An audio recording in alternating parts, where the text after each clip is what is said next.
we started watching Friends with Benefits, the Mila Kunis, Justin Timberlake vehicle. And there was another one that came out that was basically the same movie, wasn't there? It was called like Strings Attached with Natalie Portman. And I was going to say Ashton Kutcher in Friends with Benefits, and then you said, I forgot which one that was. Yeah, so they were just like, because it's weird, because Mila Kunis and Ashton Kutcher are married. They were both in the same movie, but different movies. They were talking about the same insane premise that defies reality, right? Where it's like, yeah, Natalie Portman and Mila Kunis are just really struggling. There is just nobody willing to sleep with them. Yeah, they can't get any. It's crazy. They can't be. It's hard being an A+ model out there. Yeah. Like, I mean, what am I supposed to do? I just can't find a man. What has a racked out chick got to do to get some attention around here? It's crazy. But even if Justin Timberlake and Ashton Kutcher are good-looking guys, which I'm sure they are, just the dynamic of reality. Are you scared to admit that they're attractive, Ryan? No, I just mean like I do them. Yeah. Kyle's a big fan. He wants no strings with benefits with just the two guys. All strings attached. I'm trying to Rats King. I'm trying to follow these guys home. Me, JT, AK, JTT, JT, AK, JTT, get it on. JTT, Jonathan Taylor Thomas. We're just trying to get in sync here. All right. I'm looking for me, JTT, and the girl from AT&T. Oh yeah. We need to take the silencer off.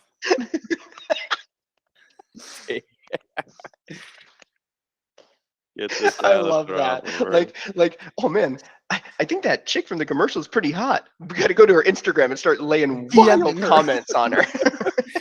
They've been having her wearing a pretty tight button-up shirt. Turns out, I love my AT&T coverage.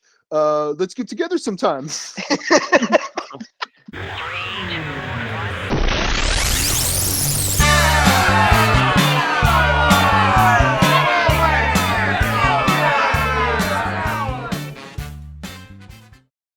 I gotta ring the alarm because this is the quintessential definition of the last gasp at relevancy. No, this is the Great Gatsby. No, that's what I thought of for sure. Absolutely.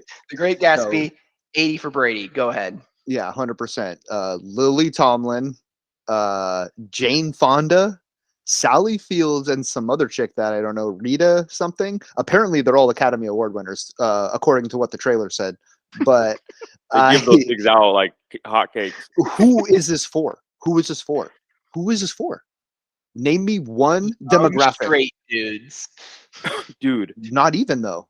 No, I know. That's the last. Because they're not watching old ladies like. That's what I'm saying. I was saying the absolute opposite that's ever going to see this movie. No, we'll be shocked, though, Kyle, at the fucking, people that just worship Tom Brady. It's insane. Okay, that's fine. You can worship Tom Brady. This is a movie. I'm saying they're into it. He's kind of in it. He's not. It doesn't star him. He's just going to kind of show up in a Hawaiian shirt and probably point at him. Now, is he wearing a Hawaiian shirt because he just got back from the Bahamas for the FTX convention? The FTX settlement case? Yes. He's doing anything he can to get the attention off the fact that he was fucking chilling with those guys. Also, is he going to be, since he's playing a younger version of himself, is he supposed to be it's because these old ladies go to see the Super Bowl when he's on the Patriots. But didn't they just film it during that? No, it's obviously filmed recreation yesterday. Yeah. What?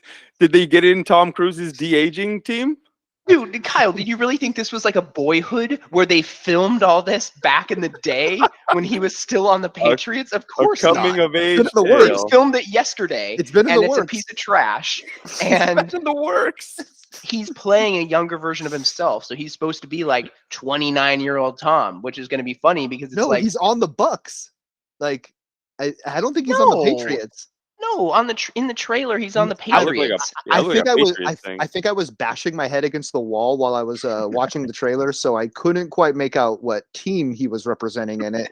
But That's why they're doing the horrible Boston accents. dude, okay, I think This because is they're all based wearing on a Patriots true jerseys. story. No, because I'm like, are they wearing Patriots jerseys to a Bucks game? Tommy! What? No, like, dude, they look awful. You have Sally Fields calling like the chest pack a strap on. You got Jane Fonda with a tabby cat on her head. You got, Lily Tomlin's doing like dabs, like hitting like arcade like basketball shit, like. And then I don't know who the other chick is. Yeah, I never heard of this person. Rita Moreno. Where's she from? You got her up? She's from Singing in the Rain. They should have got Rita Ora. I was thinking that the whole Oh, time. she voiced Where on Earth is Carmen Sandiego? Okay, who cares? She won an what did she win an Academy Award for? I don't Casablanca? I mean, have you ever played Carmen Sandiego? There's a show on Netflix that's basically just Jonah Hill getting therapy. Yeah. I clicked on it. It was like, looks brutal. why would anyone watch this? Yeah. I got a couple sessions this week. You want to bring a camera? That's literally, we started watching it, and then like halfway through, he flips the script and starts like analyzing the doctor. And the doctor's like, what? Very clever. I'm doctor now. I'm in charge because I'm the actor. You're gonna listen, Doc. If I woke up with your paycheck, I would jump out of a window. Has the session started yet? Oh man, this guy's got so many problems. He's gonna turn the chair on the therapist. You'll be having the therapist needing therapy by the end of this. I just wanted to get you in touch with my therapist that you will never know and you will never go to, but this is the guy. And he's a celebrity therapist, so he does pretty well. He's a celebrity therapist. I think it's just some guy. I don't think he's seeing multiple. He's like, I got my Vince Vaughn appointment later today. So who you seeing after this? This Vince Vaughn guy's still crying about fucking God knows what from years ago. Can't let it go. And that's how we segue into the menu. Oh man. Did you watch it, Tyler? I did watch it. I watched it a couple hours ago. When I texted you guys about if you had actually made it through the whole thing, I hadn't really obviously gotten to where it turned yet. So it was just a lot of fucking smarmy dialogue. And then it obviously goes in the other direction. So that's why I thought it was written by M. Night Shyamalan at first, because you're just dropped in. So this setup for this movie is. Well, I'll tell you. Well, before you even get into it, here's the groaner. I'm watching it, and it says executively produced by Adam McKay and Will Ferrell. And yes. I went, here we I didn't go. Even see that. Dude. I didn't even see that. Oh, I groaned out loud when I saw that. I go ahead. I just kind of jumped in. I was like, I kind of heard about this movie, whatever, saw that on the opening credits and went, oh, I must have missed that. Oh. Yeah. But anyway, so the concept is, in case anyone's actually listening to this, is that people just get dropped off like on this island, and it's supposed to be there to have this like incredible culinary experience. But he is a famous chef. Yeah, and he's like a very well-known chef or whatever. But like his restaurant, his Michelin star restaurant, is like tucked away on some remote island, like whatever. And so the Nicholas Hoult character is kind of the main character, but kind of not. That's what makes me think was M. Night Shyamalan, was just they just are introducing character groups that are the people that paid for this dinner. and as if you're you're supposed to care care who they about. are. Yeah, exactly. Mhm. You don't. Who are you supposed to care about the entire movie? I mean, I know you're about to explain the movie, No. but like, really, like, who do you supposed to care about? Am I supposed to care about the chef, or am I supposed to care about the prostitute? Like, I don't care about either one of them You have because no clue. nobody is interesting. There's And nobody. they're introducing groups of characters as if they are also the main character, and you're like, okay, is that a good guy or a bad guy? Am I supposed to want them to be successful? Who am I rooting for? I mean, here? And it's basically quickly there's no one. revealed. Where's It's the quickly growth? revealed that pretty much everyone is a bad guy. Yeah. No one is a good person in this. That's that's the the easiest satire way. in it. That's the satire in it. So None that's of the them are good easiest thing to guys. do. So that's the new Hollywood thing, is that everybody sucks. And so you're like, all right, great. So who gets to live? The No, but I prostitute. love how the chef who doesn't love cooking anymore has somehow convinced an entire restaurant staff to do a ritual suicide because he's lost the love of cooking because They love him. They people, worship him, though. but Madison was literally sitting right next to They're me, all and she's going, he's going to kill himself. He's going to kill himself, huh? He's going to kill himself. And then he fucking shoots himself in the face. Oh, the first guy? Yeah. Madison was calling it the whole time. So that one, they almost got me back with the second one. They almost got me back because, first of all, it makes absolutely no sense that there's a lady on staff that you tried to sexually assault, and she stayed on staff. She's still there. Yeah. And so she goes, this guy tried to have sex with me, blah, blah, blah. You're a disgrace. You're a pig. And then she stabs him. And I thought she stabbed him in the dick. Same. And I was howling laughing. oh yeah, same. Like, Same. I was absolutely howling laughing because I was like, okay, that's pretty funny. And then it turned out it was just a leg. And I was like, oh, so what was the point of any of that? There was you missed the metaphor that you could have gone for, Exactly. or whatever you were going for. And You're then taking she's away just his sitting manhood. around chatting with people after she did it. It's never mentioned again. They're never like, hey, do we need to stitch him up? It's just, But I he doesn't even sell it. He but doesn't I even also- sell that he's in pain. I also don't understand how he's giving Anna Taylor-Joy the ultimatum of dying with the guests or dying with the cooks, but everybody's going to die the same, and then he ends up letting her live anyway. So it doesn't make any sense at all. Like, I was just know is Anya Taylor DeJoy. I want to be Anya. I want to be Anya Taylor. I want to be Anya Taylor. That's crazy because I am, 1, not a fan, and 2, not a fan. I feel like every director is obsessed with her right now for well, that's what Hollywood reason. does is whoever's like hot, they just oversaturate her and like like even if she was the best actress ever, she doesn't have enough range to distinguish these characters. Like I literally just saw Amsterdam like a couple weeks ago. It's the same character. There's no difference between that. Like I find no coincidence that her fucking name in the movie is Margot. What's a fake name? Or her fake name is Margot. Yeah. That's obviously. And for technical purposes, we're just going to call you Margot Robbie. We're just going to call you poor man's Christine Taylor. But yeah, I mean, this movie was so far up its own ass, I couldn't tell where the shit started or ended. The movie or us? If the movie was a person, it would fucking bottle up its own farts as cologne.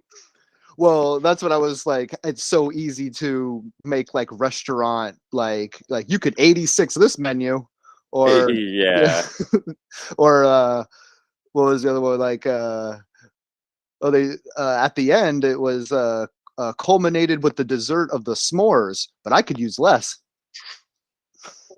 But Kyle, you mentioned satire. What is it satirizing? That's the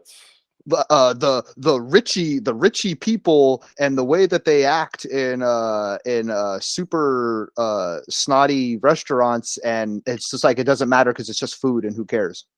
Like that's just like the dumbest take though. That's like, I feel Oh that yeah, I'm that's dumb. like Man. yes, we get When it. they, You bash it over the head with a shovel. when they started playing the really like classical music while he was making the cheeseburger, I was like, this movie is just like so fucking into itself that I can't take it anymore. And then when this chick was seemingly concerned the whole entire time and like trying to called the fucking Coast Guard to try to save everybody, and then at the end he just lets her go and she's happy to fucking watch everyone die while she's munching on the rest of that cheeseburger. That was the thing that I What? called. As soon as the Coast Guard guy, as soon as they showed his face, I went, he's in on it. Yeah, Literally. yeah. Everything was so telegraphed. Like, It's just uninteresting, unoriginal. They took an idea that just could have been executed so much better, and they turned it into a like Ralph Fiennes is like he's just that guy doesn't have that much range either, you know. he's Voldemort. You get it? He's Voldemort, He's which is literally- actually just Red Dragon guy. But no, it's Grand Budapest Hotel. It's the Yeah. same character from Grand Budapest Hotel. Just the bad Just guy. name other version movies. this time. He's the English patient guy. He's You know, come on, man. You get it. he's the Jeffrey Epstein phone book log guy. He had one funny joke, I will give him that, where he makes Nicholas Holt start cooking, and Nicholas Holt starts like just rough chopping a bunch of stuff, and he goes, yes, you see, Yeah, you I don't know see this dicing technique that New clearly chopping we are not aware of yet. new chopping technique of some kind.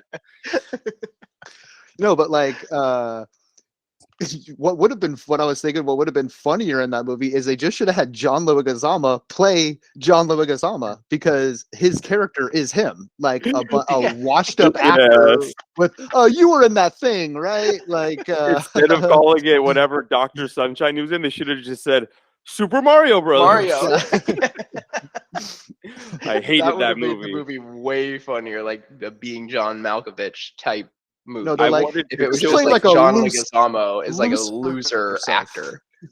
I brought this guy here to kill him because I fucking hate Super Mario Brothers. That Luigi character stuck with me forever. And then just to wrap it up, the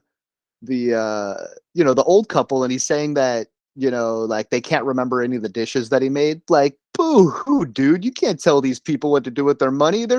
They've been to this restaurant 1,000 more times than anybody else that you've had brought there. None of it makes any sense though, Kyle. So that's the thing. Like, if you have a horror movie, you can lay out your premise and the people will suspend belief long enough, but you have to lay out why this exists in whatever world or fantasy world that you've created. Exactly. Right? So if you're in reality, I don't care about any of these characters. Like if you're living on Earth and you have 20 different people, you can't just tell the audience, yep, and they all got a suicide pact. You're gonna have to show like, well, how? Because he's the greatest chef ever. So, the restaurant staff is in their late 20s, early 30s. Like, they're not killing themselves for this guy. 50-year-old guy. Yeah.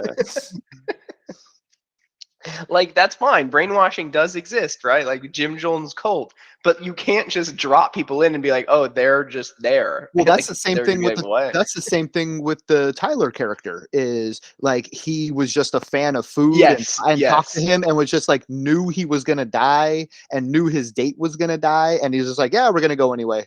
Like it's so like, what? Like, how about just?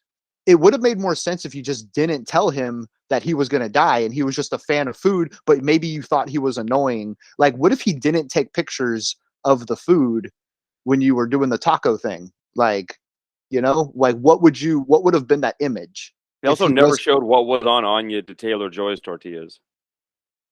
What was on hers? Butthole There's sniffer, there's a 0% chance you guys have watched this, but Justin sent it in our other group chat. There is a movie that came out in 2017 with Chuck Liddell, Randy Couture, and Nick Cage's half son, who I'm not sure what's going on there. And it's about D-Day, called D-Day. And so he sends me this cover for this movie, and I'm like, this looks insane. Like, this is going to be the crudest thing you've ever seen in your entire life. And it did not disappoint. It's on Amazon Prime if you got it. I don't. It is exactly what you think it would be. It's PS2 cutscenes of war. And then it's like them storming Malibu. Like, with like the crudest little guns you've ever seen, and like a Halloween costume on that says like army. It's just Chuck Liddell running on a Miami beach. Training like, footage. They have no scenes. Every scene that they have, they clearly get like one like set. So they got a set that looks kind of like the Newland house where we just were for dinner the other night. That the Newland house where it's kind of this antique looking house. Yeah. I swear to God, I think they filmed there because that's like the Nazi headquarters in France. It's like this quaint little house that they get for some reason. There is a scene that takes place for 40 minutes. Wait a second. Like, there's Nazis in this movie? What? I thought this was D-Day. What the hell? What year is this based on? Kyle, what do you think D-Day is? I thought it was like the end of the world. Oh no. That's what? I don't know what that's Judgment Day. Oh, I guess that's what I was thinking of. I thought we were still talking about Terminator 2. Yeah, that was Terminator still. We're not talking about Terminator 2. No, they basically made a Z quality Saving Private Ryan. Gotcha. Essentially is what I'm caught up now. Yeah. But it's Chuck Liddell in like a little sailor suit from the Party City. And he's like, damn it, we gotta get out of there. It is hysterical. Like, you will not find a funnier movie that has ever existed. I guess while we're talking about Anna Taylor-Joy, since she's in every goddamn movie, for the Mario movie coming out, because she voices Peach, and I was thinking about, I'm like, dude, how many video games to movies are there? You know, and I looked up a list of them. It's honestly the most dog shit list you've ever seen in your life. Like, Mortal Kombat is the best of the bunch. That's what I was. I had said that on a previous episode. That was one of the first ones. It was the only one that was actually good, and then it was just a fucking hellhole after that. There was 3 before that one. It was like Street Fighter, Double Dragon, and I can't remember another one. Yo, actually, Double Dragon is a low-key classic, and I won't hear any slander about it. I'm starting to think that when you make a movie out of a video game, you're actually just trying to do a shameless cash grab. Something like that. Might have something to do with why there's not any good ones. That's why you get Jean-Claude Van Damme as Guile, a guy with an American flag tattoo. That's how you get Mila Kunis to shit out 6 of Resident Evil movies. Mila Kunis. That's how you get Chris Pratt to shit out a bunch of Resident Evil movies.